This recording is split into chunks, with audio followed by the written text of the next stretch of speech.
University के इसी member बहुत सारे कमेटी काम कर चुके हैं। यूनिवर्सिटी के जो भी यूनिवर्सिटी बहुत सारी कमेटी में काम कर चुके हैं। यूनिवर्सिटी के जो भी तो आज सर हमारे बीच में हमारे साथ जुड़े हुए हैं। सर ने बहुत सारी बुक्स लिखी हुई हैं, मोर देन 100 रिसर्च पेपर्स उनके पब्लिश हैं इंटरनेशनल और नेशनल जर्नल्स में। तो आज हम सर का स्वागत करते हैं अपने इस एफडीपी प्रोग्राम में। Sir, over to you, Krishna sir.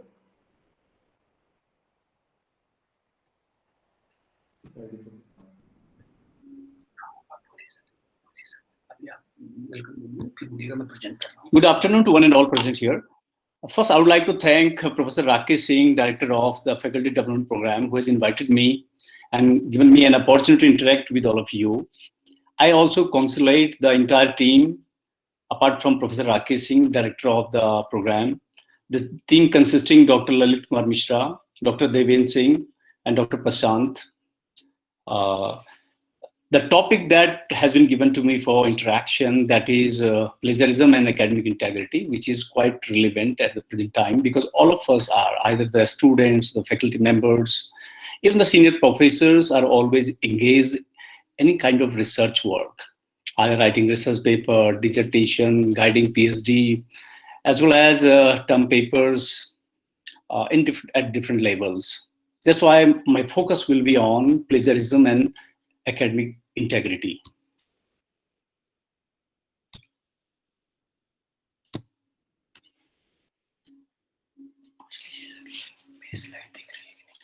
Whether my slide is visible to all of you? Yes, sir. Yes. Visible. Yes, sir. Okay. Thank you. Yes, sir. मेरा फोटो कहाँ है? आपके फोटो हमको दिखेगी. Okay. Now, first, I would like to outline the broad areas under scrutiny. It's because these are the important areas of research. Unless we understand these areas, it will be quite difficult for a researcher to move ahead. Because unintentional kind of plagiarism is quite natural, because when we start research work, we have certain limitations. We don't have the maturity how to explore the facts and how to document them, how to furnish as per standard formats, either APA or MLA. That's why these broad areas include what is research, aims and objects of research, tools and materials of research, academic honesty, Shakespearean plays and sonnet. This is quite new for all of you. This is a very interesting part.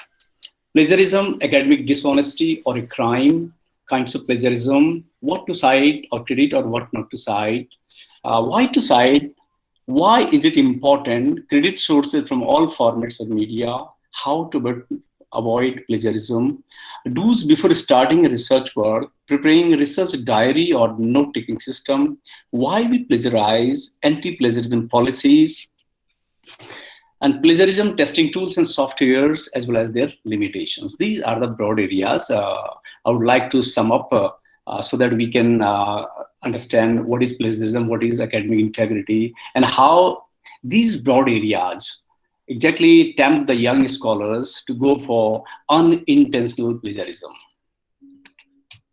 The very first thing is understanding of research. What is research? I have picked up few definitions. The purpose is just to know what is research work, so that those points which involve in the research, we can go further.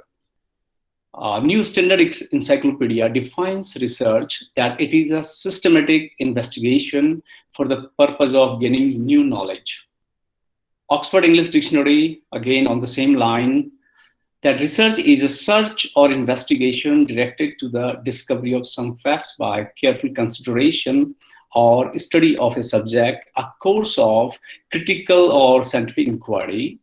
Similarly, the Webster International Dictionary continues the same line, that it is a studious inquiry or examination, especially critical and exhaustive investigation or experimentation.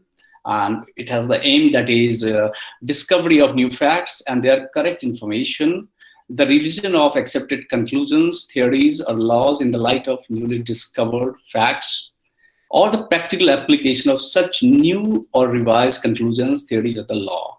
And out of these three important definitions, there are two major areas of research or the component research. The first is the exploration, which may also call investigation, or there's the analysis, fresh interpretation of the fact. And thereafter, the second stage that comes is the documentation.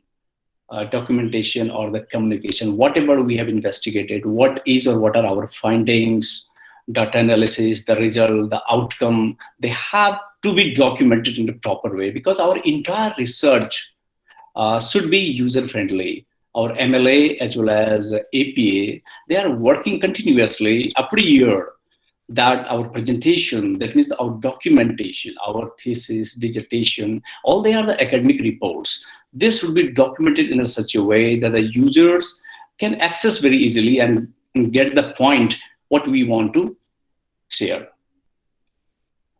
And next point is the aims and objectives of research.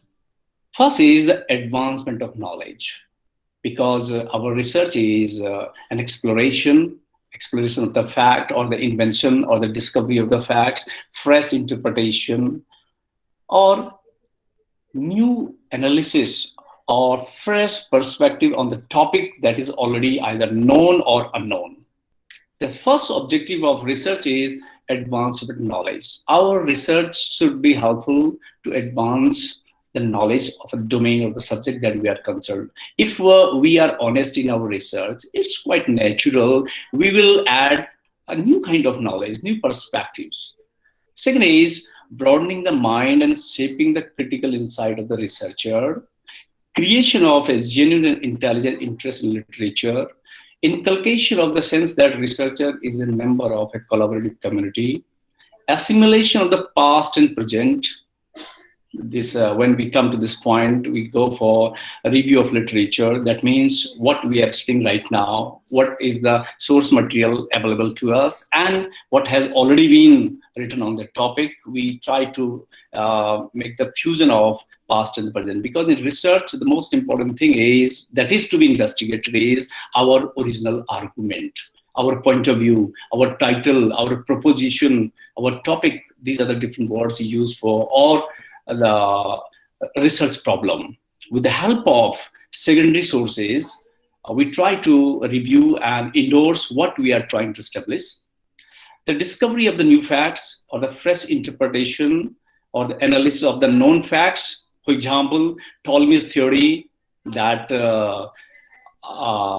in the solar system, Earth is the center and the sun revolves around it. Later on, with the invention of telescope by Galileo and Copernicus, established and refuted the theory, and the fresh interpretation out of new interpretation out of the discovery that was established. Even when we come to literature, we have a group of poets better known as metaphysical poets.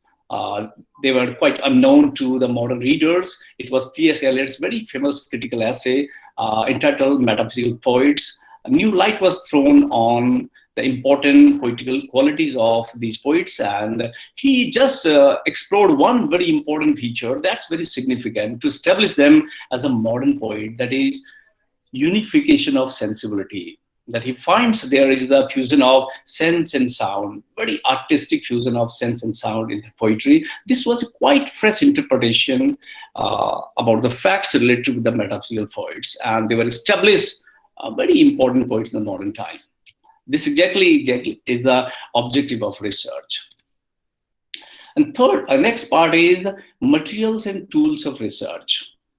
As in science, the objects of the nature or the phenomena of the nature and their properties, these are the important materials of research. As far as the tools are concerned, basic tools are observation and experimentation, which is common to literature and social science also. And there are specific tools at the science. They use scientific instrument as well as they carry out research work and experiment in the labs, which is very specific to them. Whereas in literature, as far as the manuscripts are, materials are concerned, we have the manuscripts. If it is author's handwriting, that is called a holograph, or by others, printed books in the form of text, letters, diaries, journals, memoirs, reviews, critical comments, criticism by the authors, and now the e-text is also included that cannot be dissociated. Editions, whether different editions of the books, different editions of the journals also.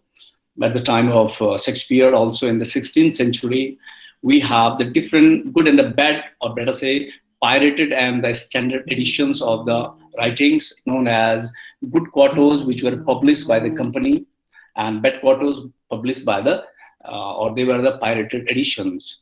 The paper, quality of the paper, kind of the paper, as well as the ink, ballpoint pen, and all these are also the materials. As far as the tools in literature are concerned, in literature, basic tools are observation and experimentation, and especially tools are the bibliography, note-taking system, scientific tools, and the textual analysis. That's why in literature, when we come to the point that's called criticism, earlier it was called an art, now it is called a science, because we, in criticism, in the analysis, in the research in literature, we also adopt scientific tools that is called observation and experimentation. We make very close textual analysis and the scrutiny so that we can have better results.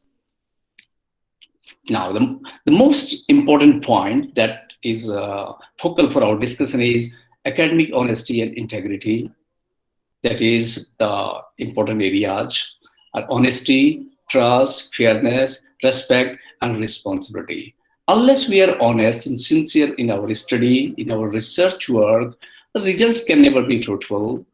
We will never have, if we are indulging into any kind of dishonesty, cheating, and forge documents we are using, and we will lose the trust of the readers, and that kind of presentation, that kind of report will be, or research will be highly skeptical, doubtful.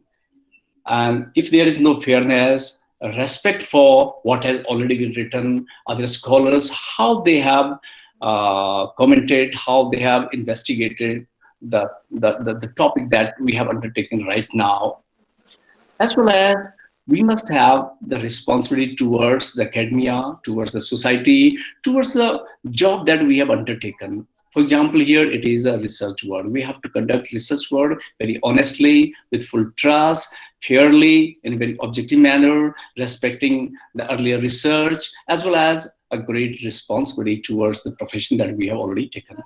Now, how the honesty and objectivity can be maintained, it is because of, if we follow very strictly the APA, that is American Psychological Association, published by Washington, D.C. in 2020, which is a standard format for social and behavioral sciences, natural sciences, nursing, communication, education, business, engineering, as well as MLA, Modern Language Association, the 8th edition, which is the latest one, that is published by Modern Language Association of America, New York, 2016, and it is a standard format for language and literature. Both style sheets exactly help in a proper documentation, which exactly is a key component of academic integrity. Otherwise, we often indulge into unintentional plagiarism. And these exactly two books help in formatting as well as referencing. Now, one thing that is very strange for the teachers and the scholars who are not from literature, I have picked up this example deliberately. Shakespearean plays and sonnets, the question of academic integrity or greatest plagiarist. Shakespeare in literature is called a greatest plagiarist. This is a very different kind of connotation. This is a very positive assertion about Shakespeare. As you know, plagiarism is a very negative derogatory term, but in the case of Shakespeare, it has a very different and very positive meaning. Now, why I have picked up this example? Because Shakespearean plays, 37 in number, sonnets, this is a poem of 14 lines, 154 in numbers.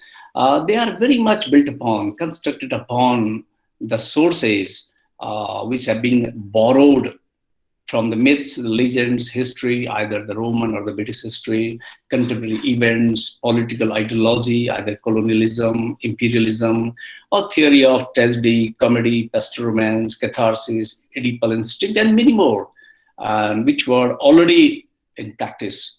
And Shakespeare never hesitated to get hints, suggestion, or borrow the sources, either the plot, the characters, the narrative, or the subtle design of the play tags. And he has also used the blank verse, which was used earlier by his predecessor, that is Christopher Marlowe.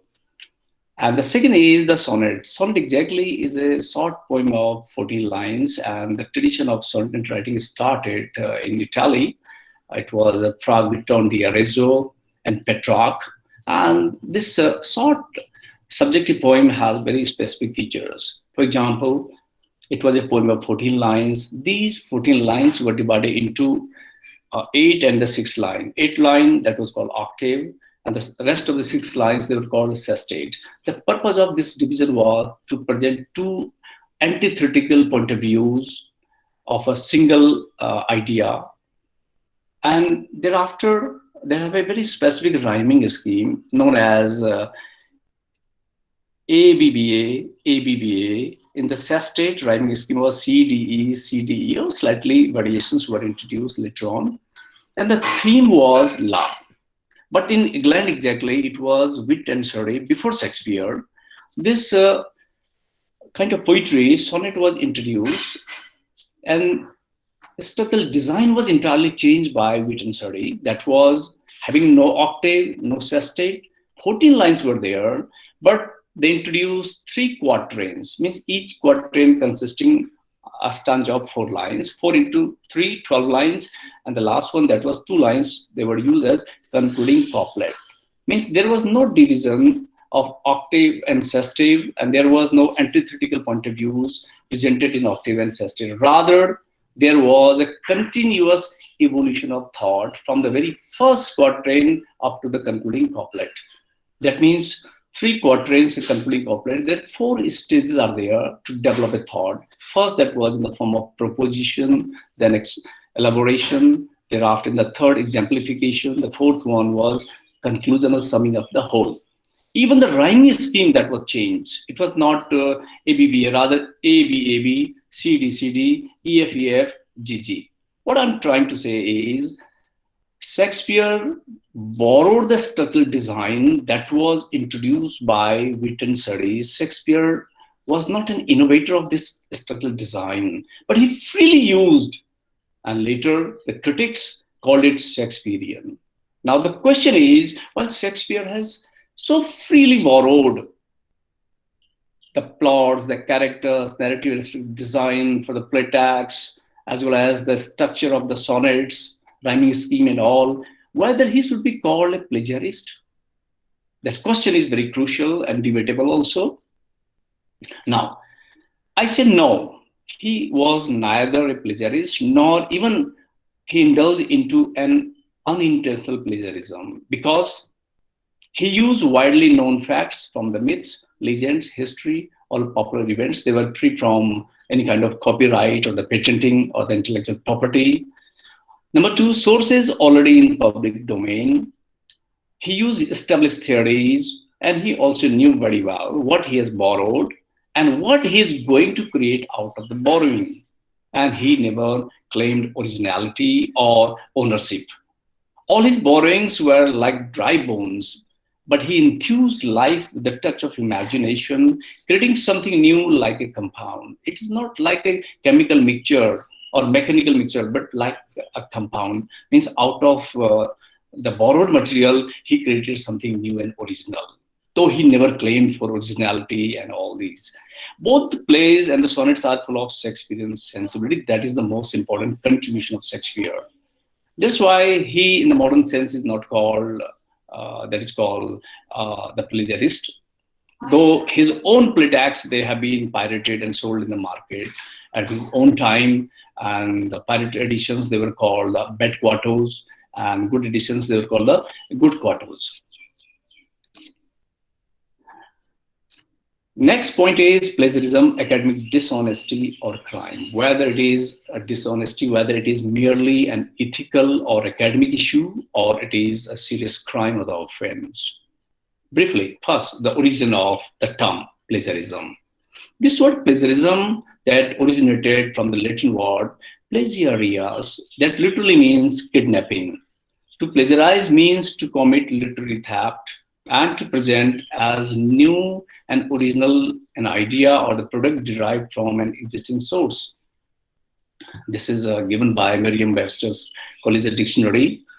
Plagiarism involves particularly two kinds of wrongs. First is when we use another person's ideas, information, expression, the writings without citing or acknowledging or credit that person's works, that constitutes intellectual theft. Second is, first we just make a literary theft. Thereafter, we just disseminate or passing off another person's ideas, information, or expressions as your own, means claiming ownership to get better grade or gain some other advantages constitutes fraud. Plagiarism is sometimes moral and ethical, and this is very important as it happens in the case of literature, because the classical literature that is free from any kind of copyright or the intellectual property, that's why it is more a moral and ethical offense rather than legal ones. There's some instances of plagiarism fall outside the scope of copyright, infringement, and the legal offense. Second, once plagiarism is detected, plagiarism in a work provokes skepticism, means the doubt and even outrage among readers whose trust in the author, the research is broken, which is very important feature of academic honesty that in the very first slide I have discussed briefly. And it also proves that the plagiarists are very incapable of developing or expressing their own thoughts or investigating or making a kind of exploration in the area that he or she has selected. They are trying to deceive others for their personal interest.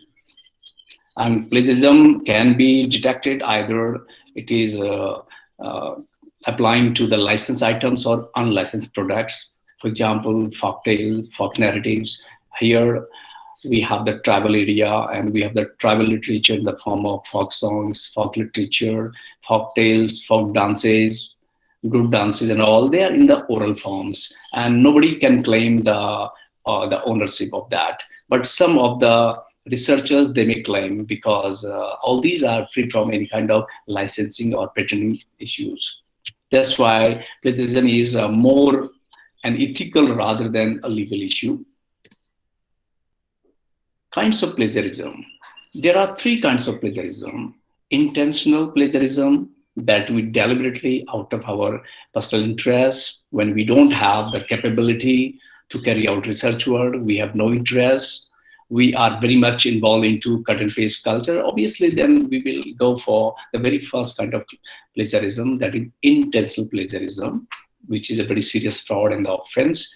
Second is unintentional or accidental plagiarism. Sometimes young researchers, they don't have the mature experience about conducting research work. They are not knowing about the standard formats, the procedure for documentation, or the research procedure. Out of these, young research scholars, they go into unintentional kind of plagiarism.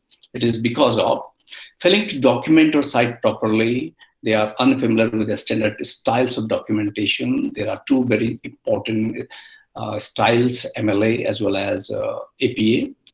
And they go on quoting excessively and failing to present your own argument, because in the research, our argument, our original point of view, that should be the focal point. Secondary sources or the material that we collect out of different sources, that should be used just to endorse your own argument. That should not be very much overwhelming or camouflaging your own point of view and you forget what is your original argument. Lack of note-taking skills. This is also very important in the initial research because note-taking skill is very important. Students have to move to the library and they have to collect the relevant information about the topic that they have selected. No skill to see the ideas of the self and others, and careless paraphrasing. Paraphrasing exactly is a restatement of what has been said by an author. In paraphrasing, the most important thing is we should not repeat the original words or the sentence structure, or rather, we must frame new sentences. But because English language that is very much used in research in most of the subjects, and that is second language in India, and our researchers are very much scared of English. They just go copy and paste original language, original words, original structure of the sentence. Then they indulge into accidental plagiarism. Uh, Third is self-plagiarism.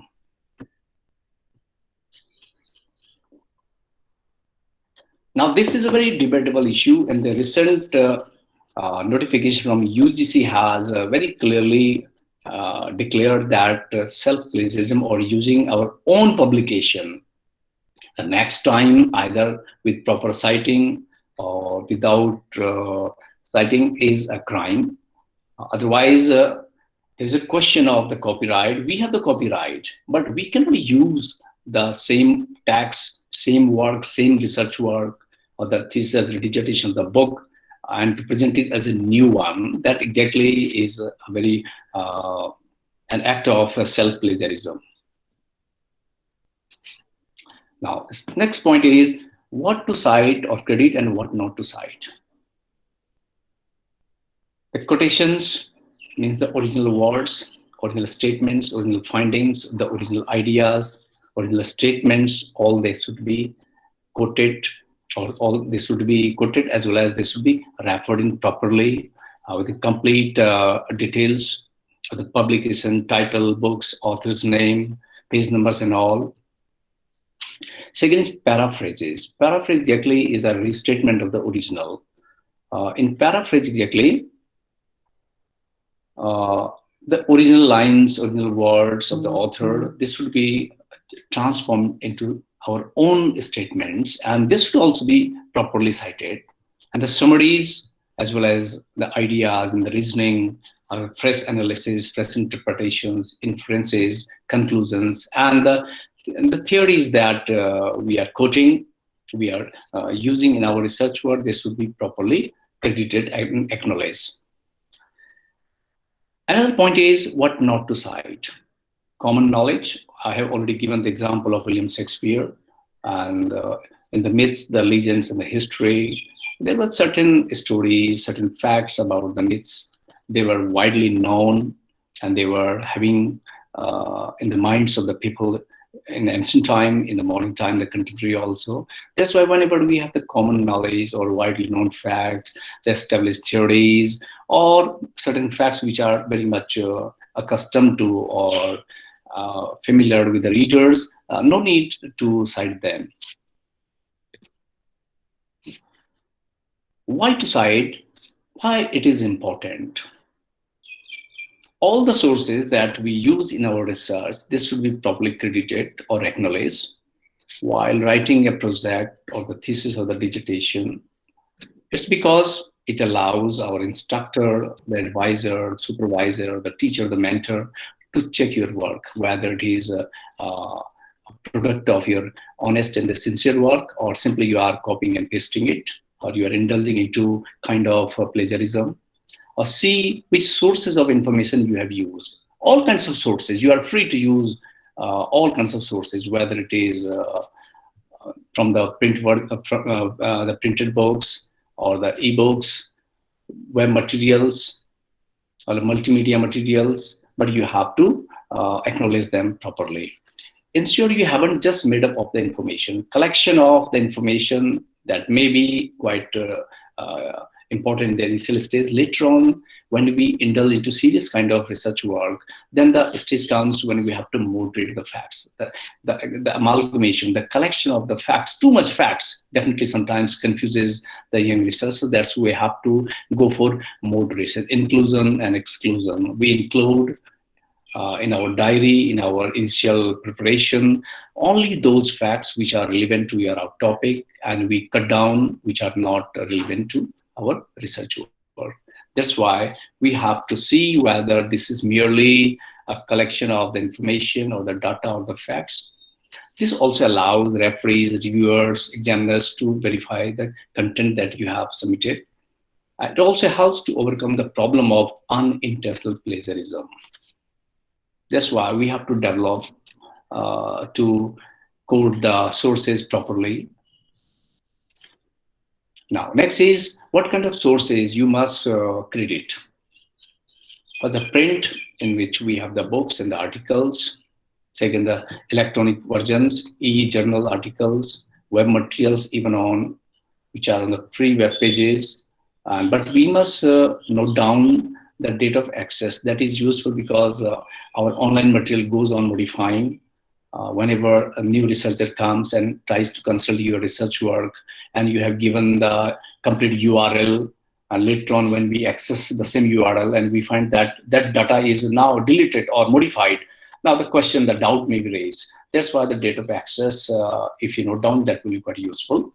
You can claim that on that particular date, the data was available and I have used the data for my research work and I have acknowledged under references or working bibliography. Even the social sites, we can use the material that is available on the social sites now when we have the outbreak of COVID-19. Now the social sites, their role has become very crucial. Even most of the interactions, literary interactions, intellectual interactions are going on the social platforms and sites. They can also be used. And the broadcast, whether it is a TV broadcast or the radio broadcast, and their important talks, valuable comments, they can also be used with proper citation. Even the verbal lectures, presentations, the interviews that we see, we witness, we register ourselves and participate in the seminar, conferences, webinars, and certain important interviews also. If we see that in these lectures, presentations, or the interviews, some very important information is let loose, we can use that for our research work. But the most important thing is we must credit, we must acknowledge all the sources in our references. Now, the most important question is how to avoid plagiarism. Plagiarism is a very serious crime right now. It is not merely an ethical or the moral question or the issue. It has now been declared a crime, and there are the penalties. And even the UGC is very much serious about this. That's why we have the UGC notification regulation of 2018, which talks in detail about how to avoid plagiarism, how to check it, what kind of penalties UGC has imposed. Certain committees at department level, institutional level, they have been directed to be formed immediately to avoid plagiarism. Now, these are the very general principles to avoid plagiarism. First is be honest. In your academics, in your research, in your investigation, in your exploration, in your documentation and communication, you have to be very honest and sincere. Number two, we have to understand what is plagiarism. What is the meaning of plagiarism? What is intentional plagiarism? What is unintentional plagiarism? What is self-plagiarism? Then and then only we can avoid, we can see the technical problems which are involving in our research work, which may lead to unintentional or accidental plagiarism, and how to detect and avoid such type of plagiarism. Next is the close study and strict adherence to AP and MLA style sheets for writing thesis, dissertation, research paper, or the research and results reporting, because these are two very important standard formats which have been given by APA as well as MLA style sheets. We have to very much strictly follow and very strictly adopt in our research and documentation also, because that talks primarily about the documentation procedure. Close understanding of the subject. We must have a very close and very clear subject. Unless we are very clear subject. First stage that comes in the process of research, that is formulating a research problem. We just go through the pros and cons of the subject, the limitations of the subject, the material that is available on the subject, as well as the time, the involvement of hours, the money also, and the time limit also. There are multiple issues are there when we just go to understand the subject, and we choose a topic, we choose a problem that we have to resolve through our research work. That's why we have a very close understanding of the topic or the subject, the problem. We must also know the resources that are at our disposal. We must understand, for example, here in Amarkantak, it is located at a very remote location. We have the library, but we have the limited books for the researchers. How we can go for the fields, particularly the girls, how they can go to the fields for research work, the tribal area where there are no hotels, proper accommodation, transportation facilities, all these limitations we have to take care of. And we have to acknowledge the author of the original work we have used. This is very important because acknowledgement, giving due credit or just acknowledging them is very important, because that is the primary source for you. If you are using the ideas and the thoughts of the author that is related to your subject, definitely we must acknowledge that. This shows the honesty of ours. We have to credit or cite all the sources you have used from any medium, whether it is multimedia, whether it is e-content, whether it is a print version, other lectures, the interviews, or any other books. Any kind of source that we are using, that must be given due acknowledgement in your research work. Understand what does not need to be cited. Means there are certain issues, for example, the widely known facts, certain theory which are established in the society, readers know them very well. No need to quote them. For example, Newton's theory of gravitation. No need to quote Newton and Newton's theory, page number and all. Simply, we have to understand what to cite and what not to cite. That has already been discussed in the previous slide. And put your research under open access for more visibility, so that you can also understand the comments will come and the little reactions will come. What are the infirmities, the weaknesses which are involving in your research work. It exposed to the academia, to the scholars, they will make certain comments about that. That's why your research must be put under open access. Now, this is one very important stage when young scholars go for research work. They start for research work, preparing research diary or note-taking system. Because research exactly is a fusion of our original idea or the ideas or the arguments and the ideas of others. We have the primary sources, we have the secondary sources, we have the original thought, we have the original argument, and how to endorse, how to verify what we are thinking, what is our original argument. Definitely, we try to take the help of others. What other scholars have the opinion, their comment, their line of investigation. There is one very important thing that I have adopted. There's a practical tip for the young scholars, because we have introduced in our department dissertation at UG, PG level, and in PhD also we have the coursework also. In UG and PG level, in the dissertation, just try to suggest the students. That's a very practical tip. Means if they are involving into thesis or the dissertation, for example, if their dissertation has 6 chapters, I ask them to make them 7 files in the system or the diary.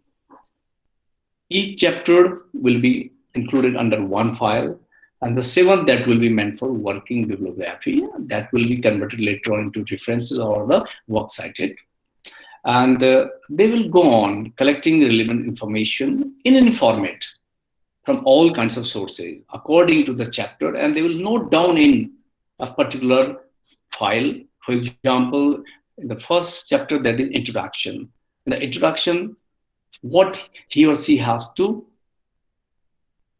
incorporate, she must have clear. In the second chapter, third chapter, fourth chapter, there is a clarity of the division of chapters, and chapters exactly are the division of thought. And what kind of thought, what kind of ideas, what kind of information that they have to collect under each file or each chapter, they have to note down through different sources, And the seventh file, for example, that will be meant for the working bibliography. Later on, when the research will go on progressing, definitely a lot of modification, a lot of books, a lot of sources that in the initial phase that we use may be quite irrelevant. That should be cut down, and it will develop into a complete bibliography. That's why this note-taking system is quite useful, and it develops the habit of moving and going to the library, consulting books, consulting research journals, the magazines, as well as online sources, databases, and collect them. Because in research, one of the most baffling situation is we collect a lot of information, a lot of data, but we cannot moderate it properly. We fail to understand which data should be incorporated under which chapter. That's why a lot of confusion is there. If you have adopted this note-taking system, definitely we will go on adding information or the data in a specific chapter, which you can. But this noting down the certain quotations, paraphrases, summaries, or certain images, certain data, certain quotes, they should be followed by complete details of the source. If it is a web source, complete URL, even the date of access also, that's very important. I have already mentioned it, because online data goes on editing. Sometimes it is completely deleted. Later on, the question, the doubt may be raised from where you have borrowed this, picked up this data. That's why you must mention the complete source as well as the access also.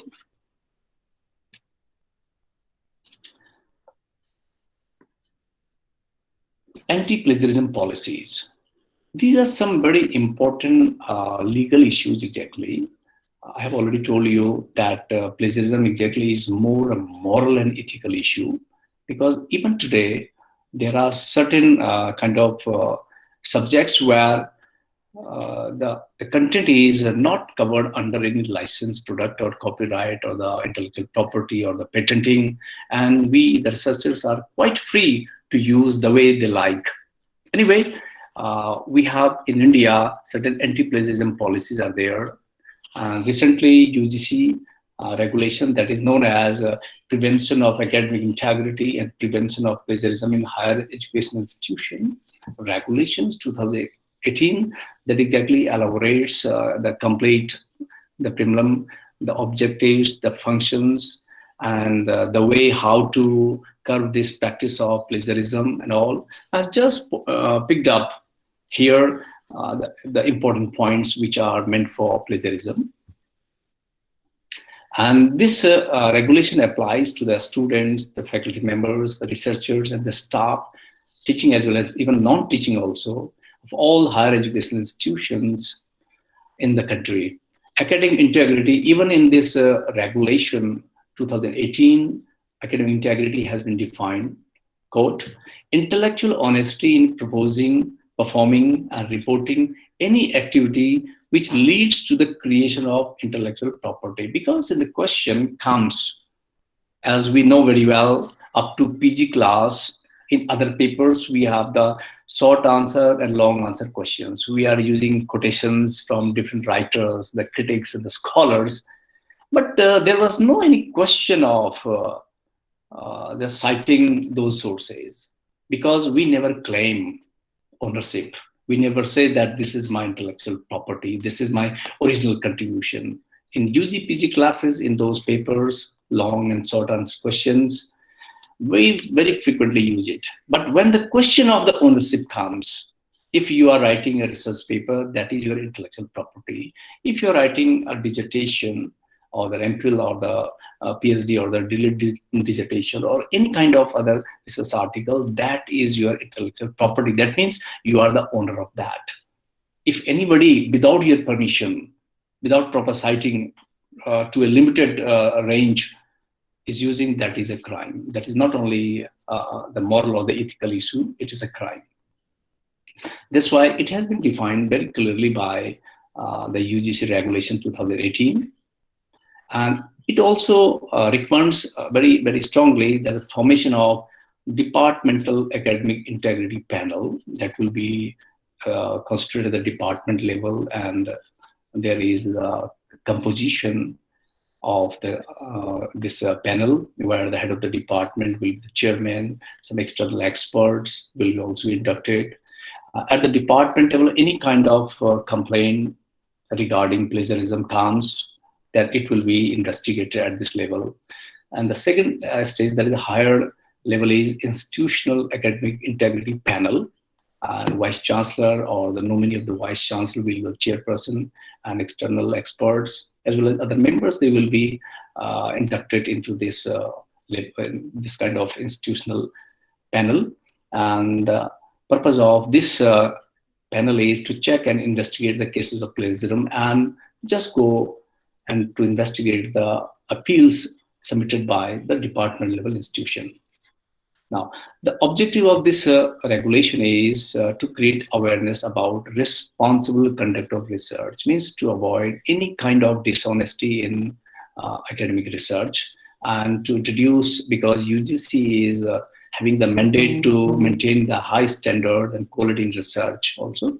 That's why there are certain levels of plagiarism, and penalties are also imposed if we are committing, indulging into plagiarism. Level O, there is a zero level. Similarities up to 10%, that is called a minor level. And there is no penalty imposed on such type of similarities. Similarities in the level 1, similarities above 10% to 40%, and researchers are instructed to submit revised script within 6 months. In level 2, where the similarities are above 40% to 60%, they are debarred from submitting a script for 1 year. There's a restriction for 1 year. And if the similarities are above 60%, and the restriction is cancelled. And certain other penalties are imposed if the faculty members are involving, just withholding the increments and all, they are there. And this regulation gives the complete and detailed clauses about that. Now, one question that we have to think seriously is why we indulge into plagiarism, why we plagiarize. Number one, we have the study pressure, unorganized research work. We feel that study, because we have, even today, Indian education system has failed to inculcate the faculty of studying further.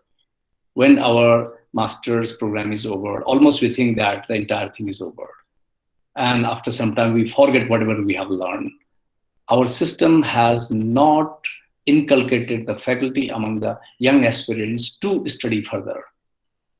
And we take study as a burden. Apart from the study, the academia, other things are there.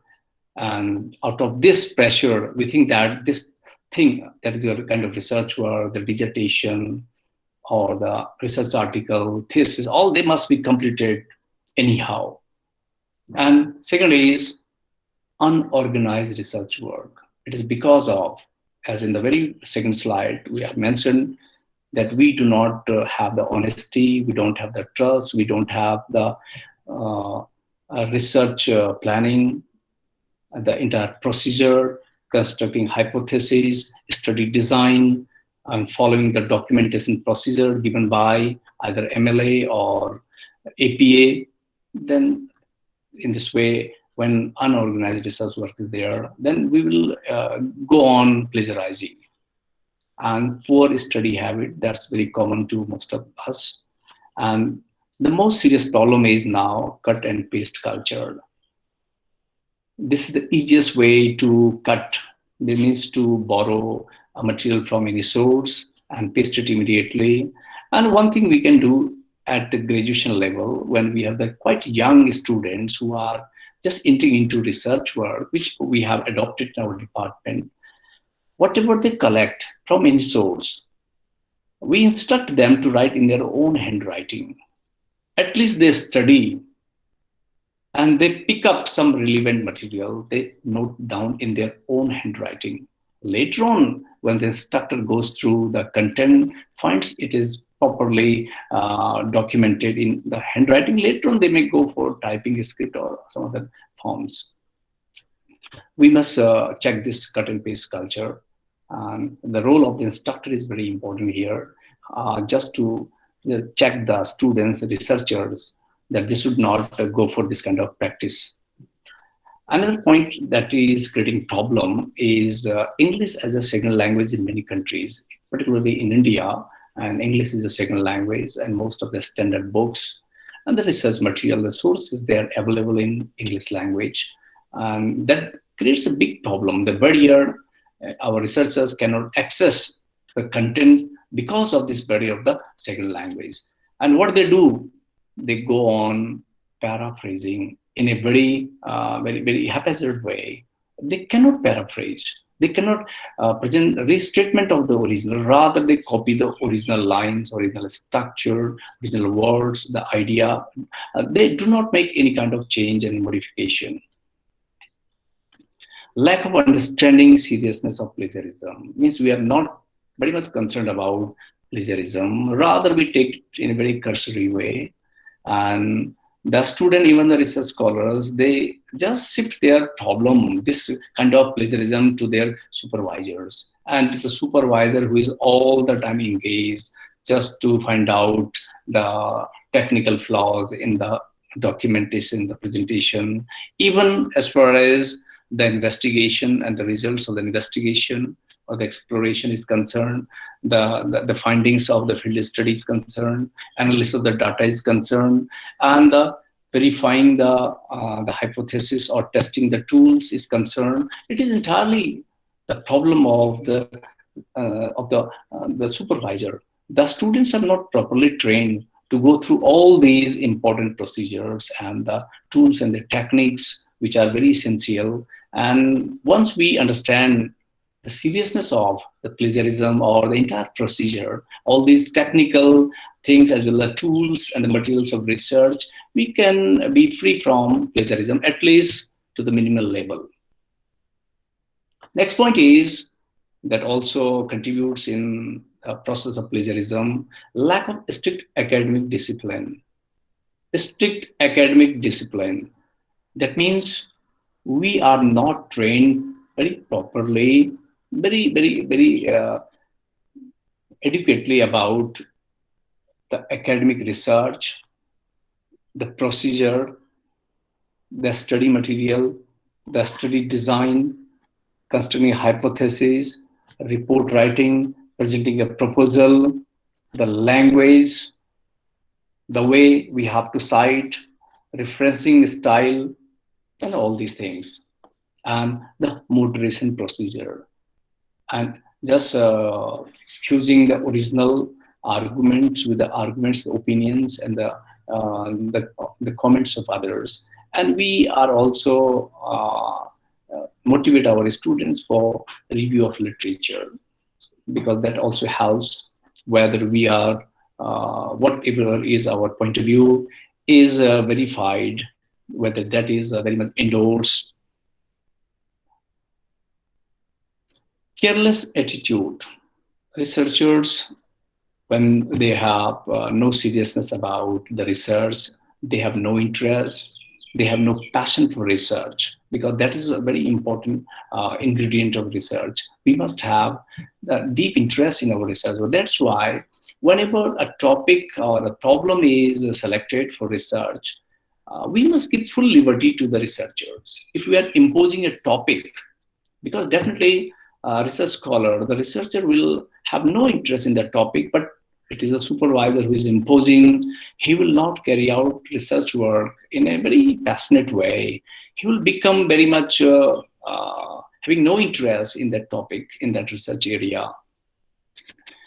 Because in the research, unless we have the interest, unless we have a passion for research, how the sincerity, how the honesty, how the trust, how the responsibility will develop. That's why jointly it should be discussed between the researcher and the instructor, and they must have a very common decision on what topic, understanding all the limitations, available sources, the time involved, the monetary expenses which are required. All these issues, they must be considered very seriously. Then the interest will develop, the scholar or the researcher will carry on research work in a proper way. Last is the lack of referencing skills. Since we have introduced in our university, particularly in our department at PG as well as UG level, this is dissertation work, we have introduced some very important topics which are related with the research in that procedure, the selection of the topic, the kind of topics that are related to the field study, ethnographic research, textual analysis, interpretive research, applied research, and all, and how to document referencing skills, how to document, how to quote, how to cite, and how to develop a diary that is meant for note taking. Later on, how to assimilate whatever has been collected into our investigation, into our original thought, and how our original thought as well as thought of others, they are fused together. And it helps to develop a very, very good kind of research work, because that is an academic report. Now, plagiarism testing tools. This is a very technical aspect. I have already told you that plagiarism exactly is a moral as well as a ethical issue. At the same time, it is a legal also. And we have certain tools are there which are quite helpful in testing the plagiarism. Plagiarism exactly is, these tools are helpful to find out the similarity check. Council of Writing Program Administrators, Howard College Writing Programs Guide to Using Sources, Authenticate, plagiarism.org, plaquetracker.com, Urkun, Printing, WriteCheck, Grammarly, and all these testing tools and the softwares, they have one very important limitation, that is the content of the source that is not online. It happens with the regional literatures, regional languages, which are not properly digitized. They cannot be tested because these testing tools, they just check the similarity of the database that is available online. Exclusions from plagiarism check. What are those aspects which should not come under this similarity check? All quoted work either falling under public domain or reproduced within permission or attribution. All references, bibliography, table of content, preface and acknowledgements, and all small similarities of very minor nature, and all kinds of generic terms, laws, standard symbols, and standard equations, because they are very commonly used and they are not exactly the property of one. And that's all. I think that I have covered all the important aspects related with plagiarism. Thank you.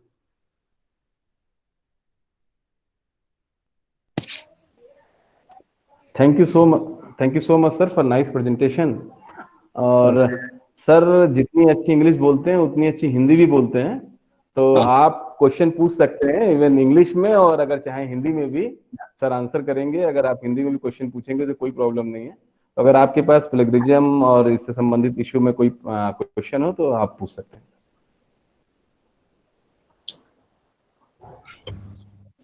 Very good afternoon, sir. Good afternoon. Sir, I just want to ask, first of all, I'm very thankful to the organizers and to you also for such a very basic, fundamental lecture for starting any research work. And we have also not been properly guided in all the detailed process of the research. Is very much required for our students also. Sir, so will you suggest any video lecture on YouTube or anywhere for covering this, especially on the aspects of preparing research diary and note taking and further fusing? There are certain programs in the video form, one by Dr. Arpit, who is from IIT Delhi, who is a librarian over there. some very useful video clips are there, but not in a detailed way exactly. You can evolve the mechanism of note-taking system. For example, one is class notes, lecture notes. Even that you can encourage your students particularly because we are all doing this kind of practice from the very early stage. You are noting down what the teacher is teaching us or dictating or explaining the topic. One way is this. Another is going to the library, going to any other source, whether the online sources, and they have to note down. I have introduced this kind of very simple and very practical and very useful technique. That is, I'll give an example. If you have your research, this has 6 chapters. You develop 7 files in your system. Each file will cover 1 chapter, and 7 that will be meant for working bibliography. Later on, that can be developed into, transformed into that is called a works cited or references, because in a APA they use references, in MLA we use works cited. That's why if they don't have any laptop or the computer, they can also use a bunch of papers. For each chapter, 20 papers, a bunch of 20 papers. And they go on noting down. If one researcher gets a material that is quite useful for example, for chapter number 3, and that bunch that is meant for chapter number 3, he will note down that material, that quotation or the paraphrase, the summary or the online material, and also note down at the same time, that should be noted down immediately, complete reference. Because later on, when we have the collection of lot of material, lot of information, we cannot recall the source that we have used earlier. Yes, thank you very much. Sir. Hello, sir. Hello, good afternoon, sir. Good afternoon. Sir, myself, Dr. Rakesh Prasad, your Okay. student, sir. Sir, my special and sincere thanks to organizing such a special program, and my special thanks to you, sir. Today we have learned so many things are there. Sir, I have one question, sir. Yeah. If there is any presentation or there is any interview, so how to cite or how to give the proper reference from presentation, sir? So no problem. If you have noted down some important comments by a plenary speaker of a seminar or the webinar, Yes, sir. you quote the word, you quote the line. Thereafter, you say the name of the person, the plenary speaker. For example, Professor Rakesh Singh, plenary lecture. Yes, sir. By the department such and such, and the date. That's okay. Okay. Yes, sir. Okay, thank you, sir. Okay, thank you so much, sir. Thanks. Exactly. Sir, Exactly. NDA and the APA, they are the standard formats only. There are new issues, new formats when they will evolve in the future time. You have to evolve our formats also. Okay, sir. Okay, thank you, sir. Okay, thank you. Sir, is there any free software for anti-plagiarism checking? Nowadays, we are using Urkund. Most of the libraries, they have been given this task to, before submitting your thesis or dissertation, you have to obtain anti-plagiarism, that's called plagiarism check certificate from the library. Urkund or the Tintin that we are using right now worldwide. But again, I have already told you in the last slide, such type of softwares or the plagiarism checks have their own limitations. The data that is not available online, then that cannot be checked. Okay, sir. Sir, this is Prasenjit. Okay. Good evening. Sir, pranam. Sir, pranam, sir. Sir, I have a little query regarding Shakespeare. Okay. Sir, throughout the history, we have seen that Shakespeare actually has taken his story and his plot from several point of view and from several folks and the myths and even the Hollinshed's Chronicle. Several from the several culture he has taken those sources, but he has put his originality and makes it own. And after that, throughout the English history, if you see that since the ages comes, all the scholars, they have taken their predecessors and they made their own. And till T.S. Eliot, even the tradition and individual talent, he was also telling that the tradition is there, but we have to put our individuality. So in this way, throughout the English literature, we may call it that they are all plagiarizing, they are all taking, they are all stealing the others. That's why deliberately I have presented a slide on Shakespeare. That was very typical, a very strange case. Exactly, sir. Though he borrowed from different sources, either the myths, the legends, the history, contemporary events, very freely, without any hesitation. But Exactly. he never claimed originality of the plot, originality of the technique, originality of the character. But what is most important in Shakespeare is Shakespearean sensibility. It is the way that he treats the subject. It's not important for him whether he has borrowed it from Historia Danica or Saxo Grammaticus for Hamlet, or the contemporary events, that is the shipwrecking of Virginia Company's fleet in 1611, and he developed the Tempest. That was merely a springboard for William Shakespeare, and he goes into a world of imagination. And that is most important in Shakespeare, the way he treats the subject. And here is the originality of Shakespeare. His sensibility is always visible. We feel that, oh, it is Shakespearean. Otherwise, the subject in Shakespeare is not important. As we are the students of literature, we know the fact is not so important as the fictional presentation of the fact, artistic presentation of the fact. That's more important thing. And Yeah, exactly, sir. And he never claimed that this is invented by me. He was not an innovator. Rather, he was a great experimenter. Yeah, exactly, sir. That's what we call him, experimental. Yeah. Yeah. Thank you, sir. Thank you, sir. Okay, Thank you.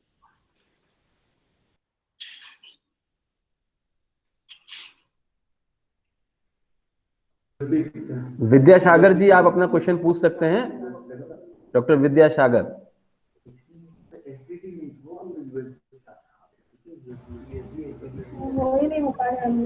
Hello. Yes, please. Sir, I want to ask a question. Yes. May I? Yes, please. Sir, I have query. If suppose we are taking some concepts, concepts are difficult to change. So we can take concepts from internet or from any other book and use it. That will also come in plagiarism. No, you must cite it properly. You must acknowledge and note down, display the complete URL. And I also suggest you the date of access also, because online data goes on changing, editing, and sometimes it is deleted. Later on, if a new researcher comes and consult your work and try to locate or just to access that URL, and he finds that such type of material is not there, he may ask, he may raise questions on your academic integrity. That's why complete URL with angle bracket. According to MLA, we use angle bracket for complete URL, and the date of access, that is also essential, whether it is in a recent edition of MLA or not. But you must mention the date of access so that you can later on claim that this material was available in a specific website and I have used it. Now, what is the status of that material, whether it is available, whether it has been modified, whether it has been deleted, that is not your concern. Okay. And in presentation, suppose we are making any presentation for video lecture or audio lecture, in that case also we should go about, through that, or we can use the concept. No, the concept, if it is widely accepted concept, yes. Already in one of the slides, there was one aspect, what not to cite. There are certain facts, there are widely accepted concepts, the theories are there. And if you are quoting them, you are using them, no referencing is required. Okay, but that's what I wanted. But you should not claim that this is mine. Yes, yes. So general concepts which are available, we can use them for presentation at least. In research work, I agree, we have to go for proper referencing. But if we are making any type of presentation for video or audio lecture, then we can use generalized concepts. Will that not come in plagiarism? That's what I want to ask. That is for a limited academic purpose exactly. Here, for example, I have presented this slide. I also use the slides of many scholars, many reviewers, and books of MLA, as well as certain words I picked up from APU style sheet. But I'm not claiming that this is mine. This is for a limited academic purpose only. Okay. Thank you so much, sir. Thank you so much. Thank you.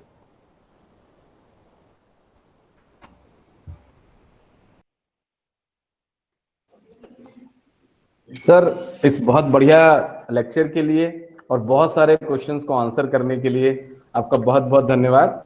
अभी तक हम लोग general बातचीत करते थे आपसे, लेकिन पहली बार sir I thank all the scholars because they have been तरफ से और सारे पार्टिसिपेंट की तरफ से thank you. I also सारे thank पार्टिसिपेंट all की the तरफ से participants. बहुत धन्यवाद। They were very active and they were very vigilant. That's why they have asked questions. Certain doubts are there when we are very much sincere in our participation. Then you have asked the questions. That was the kind of your involvement in the presentation. Thank you. I also thank Professor Rakesh Singh once again, the director of this program, and his entire team, Dr. Prashant Kumar Singh, Dr. Lalit Mishra, and Dr. Devendra Kumar Singh, that they have organized such a very useful and quite relevant program for all of us. Thank you.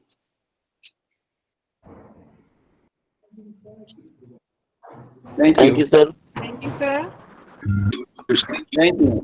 Thank you so much. Thank you so much, sir. Thank you. Thank you, sir.